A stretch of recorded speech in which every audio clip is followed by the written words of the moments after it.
හයි කොහොමද ඉතින් ඔයාලට? ඔයාලා මගේ channel එකට අලුත් කෙනෙක් නම් මං පියෝ. ඉතින් අද මම රස කිරි ටොෆි රෙසිපි එකක් තමයි අරන් ආවේ. ඉතින් දිගට මාත් එක්ක වීඩියෝ එකත් එක්ක ඉන්න කොහොමද මම කිරි ටොෆි හදන්නේ කියලා බලන්න පුළුවන්. ඉතින් මං ඉස්සෙල්ලාම කැෂුස් ටික පොඩියට කපාගෙන ඉන්නවා.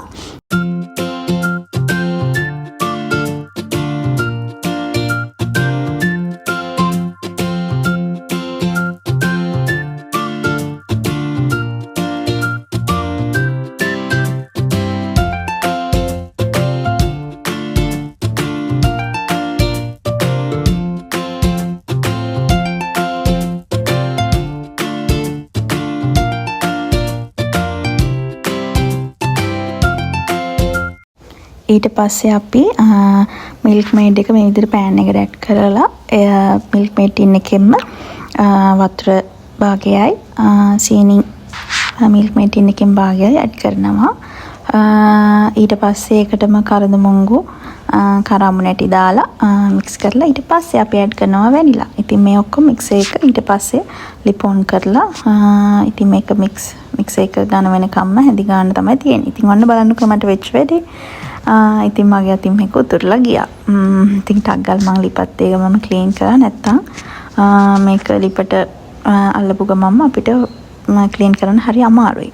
ඉතින් ඒකත් ක්ලීන් කරලා මං අනිත් ලිපෙන් තියලා ඉතින් දැන් මිල්ක් මේඩ් අර ගොඩක් අහකට ගියානේ. ඒ නිසා මං ඒකට ඇඩ් කරා මිල්ක් පවුඩර්.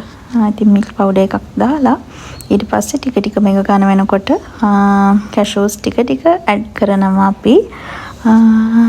ඊට පස්සේ වට පුළුවන් බටර් එකතු කරන්න. ඉතින් බටර් ගොඩක් දානකොට රස වැඩි වෙනවා මේකේ කොහොමද. ඉතින් මේ විදිහට තමයි මිල්ක් ටොෆි මම හදන්නේ. ඉතින් චූටි වැරදි තියෙනවා මගෙත්. ඉතින් අන්තිමට මම ඔක්කොම කැෂුස් ටික එකපාර දාලා ඊට පස්සේ මික්ස් කරලා මම බටර් මේ විදිහට එකතු කරලා හොඳට හැදි ගන්නවා. ඉතින් බලන්නකෝ ලස්සන පාටක් නේද තියෙන්නේ. ඉතින් මේ වගේ මික්ස් කරලා මේක තව මදි හොඳට ඝන වෙන්න ඕනේ. ඊට පස්සේ ඩිප් රස්නේ ටිකක් වැඩි කරලා මම මේ විදිහට හොඳට මික්ස් කරනවා තව. මේ විදිහට උක්කුවට එන්න ඕනේ ගොඩක් ඝන වෙන්න ඕනේ. මේ වගේ දියාරු වෙන්න බෑ. තව මේක මදි. ඉතින් තව තීතින් හැදි ගන්න තමයි තියෙන්නේ. ට්‍රේ එකක් ලෑස්ති කර ගන්න ඕනේ බටර් ගාලා. බටර් අනිවාර්යෙන් ගන්න ඕනේ නැත්තම් බටර් හරි ඔයිල් හරි නැත්තම් අපිට කෑලි වෙන් කරගන්න හරි අමාරුයි. ඉතින් මේ විදිහට මම ට්‍රේ එකක බටර් ගහලා ඊට පස්සේ අපේ අර මිල්ක් ටොෆි මික්ස් එක මේකට ඇඩ් කරගන්න තමයි යන්නේ. ඊට පස්සේ මට චූටි වැරද්දක් තමයි වුණා. මම මේක ඇඩ් කරලා කොහොමත් මේක නිවෙන්න කලින් අපි කෑලි වෙන් කරගන්න ඕනේ. වෙන් කරගන්න කියන්නේ කෑලි මාක් කරගන්න ඕනේ. ඊට පස්සේ හැබැයි මේක නිවනකම් කෑලි වෙන් කරගන්නේ නැහැ. කෑලි වෙන් කරගන්නේ නැහැ. අපි මාක් කරනවා විතරයි. ඊට පස්සේ මම පිහියත් අරගෙන ඒකෙත් බටර් ගාලා මේ විදිහට මම ගොඩක් බටර් ගෑවා. ඒක තමයි මගේ මේ මිල්ක් ටොෆි එක ගොඩක් දිලිසෙන්න වගේ තෙල් පාටට පේන්නේ. ඉතින් මම මේක උඩට බටර් මෙහෙම ගානවා. ගාලි වරලා ඊට පස්සේ කෑලි කපා ගන්න හදන්නේ. කපලා හැබැයි වෙන් කරන්නේ නැහැ. මට අමතකලා මං කෑලි වෙන් කරා. ඊට පස්සේ කෑලි වෙන් කරාට පස්සේ ලස්සනට ආවේ නැහැ චුට්ටක්. කෑලි ටික පොඩ්ඩක් අවුල් වුණා.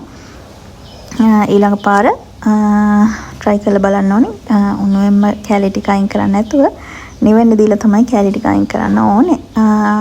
ඉතින් ඔයාලා හදලා බලන්න මිල්ක් ටොෆි. ඇත්තටම හරිම ලේසි රෙසිපි එකක්. හරිම රසයි. ඉතින් මේ තියෙන මම හදපු මිල්ක් ටොෆි. ඉතින් තවත් ලස්සන vlog එකකින් ඉස්සරහට හැමෝම අදට ගිහිල්ලා නම් bye.